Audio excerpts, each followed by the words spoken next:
Good morning and a blessed Easter.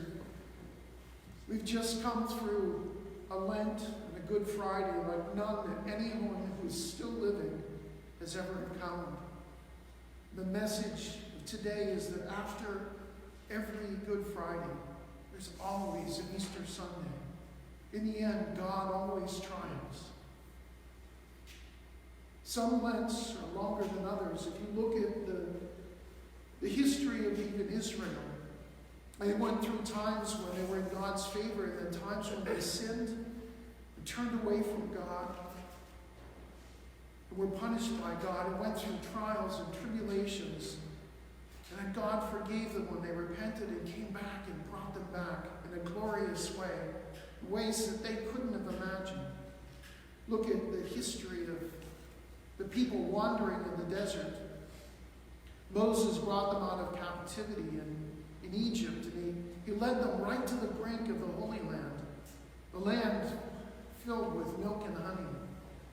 And he sent out a dozen of the princes, the young men from the next generation, to go out to do reconnaissance of the new land, to see what the people were like, to see what the produce of the land was like. And they came back. And most of them said, we can't go in and try to take over these lands, even if God promised them to us. The people are too big. They're too fierce. We look like ants to them. They're giants. And some of them were like Goliath, huge people. But two of them, Caleb and Joshua, said, no, we can do this because when we fight, God will be on our side. They were the faithful ones. The ones who remain faithful to God, because in every generation, God promised there will always be the Anawim, the blessed poor in spirit. Theirs is the kingdom of heaven. Because they were afraid to pass into the promised land, not trusting in God, they wandered in the desert for 40 years. Their Lent lasted that whole generation until all of them, including Moses, died. Didn't get a chance to cross into the promised land except Joshua and Caleb, because they, the Anawim, were faithful to the promises of God. I know that a lot of people are scared. They think, we don't know when this pandemic will end. But I can tell you this, whether it lasts 4 months or 40 months, that it will end. This Good Friday will end, and an Easter Sunday will come. We will rise again because God has promised that the blessed poor, that remnant of people that always look to God and trust in Him, will always be there. The last couple of generations have been defined by how they reacted often to tragedy. My father's generation lived through the Great Depression in 1929, lived through World War II, went on to create a country unlike any other country, the land of the free, the home of the brave, one nation under God. Then came the baby boomers, my generation. Then came what they call Generation X. Some people call the next generation Generation I because they're defined by the creation of the iPhone. I really honestly think that this next generation, the young people, will be defined perhaps as Generation C, the ones who lived through, endured, became heroes in the generation of the coronavirus. Not defined by the virus itself or the tragic deaths of so many, but defined by how they reacted in faith.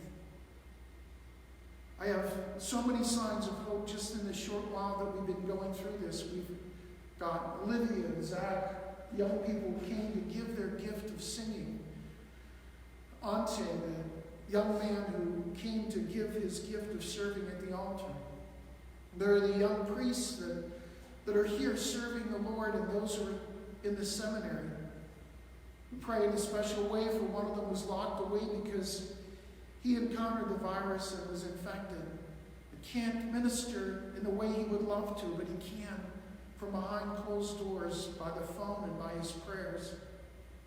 And it's not just them, it's the bright lights that I've seen. There's The nurse who appeared out of nowhere in a Walmart in Missouri when a woman was terrified she was having her baby. Her water broke in a Walmart, and of all places, in the aisle where they sold toilet paper. And as the people were scurrying around trying to figure out what to do, around the corner came a labor nurse and said, with her eyes, if not with her words, "It's okay, I got this." She served God. Then there's the men and women of Ladder Company 25 in New York City who stood shoulder to shoulder with the fire engines behind them, with their sirens going and their lights flashing, to come and change of shift, to applaud those nurses and doctors and janitors and nurses' aides who were serving on the front lines. They came and serenaded them with sirens and air horns to tell them, your work is not forgotten.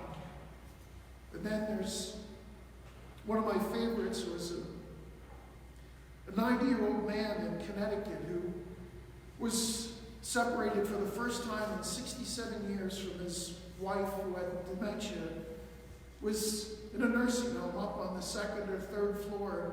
And on their anniversary, he stood out on the lawn with a sign that said, "I've loved you for 67 years, and I love you still." And my favorite was a young man, 17 or 18 years old, a high school senior in Ambridge, who came and saw volunteers from Good Samaritan and St. John the Baptist and Our Lady of Peace and St. John and Paul giving out food to people.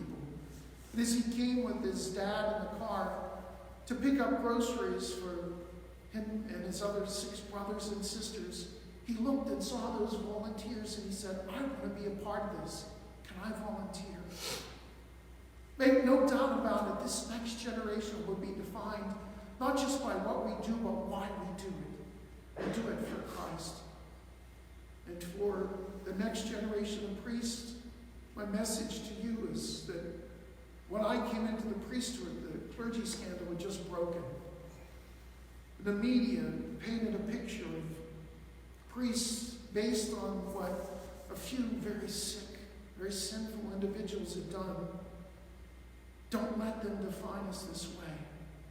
Let this be an opportunity for you to rise up and minister, whether it's behind the doors where we call people that are sick and at home and suffering and afraid, or whether it's at this altar. Be there for them. Be the next generation to stand up proud. It's time to man up, to be the kind of priest that God will be proud to call his own. That this generation shall not pass from the face of the earth without knowing that the priesthood of Jesus Christ is alive and well, and that the next generation of priests and generations will be there for generations yet to come, serving God with their hearts and their hands and their very lives, if that's what it takes. Let the church say amen. Amen. Amen.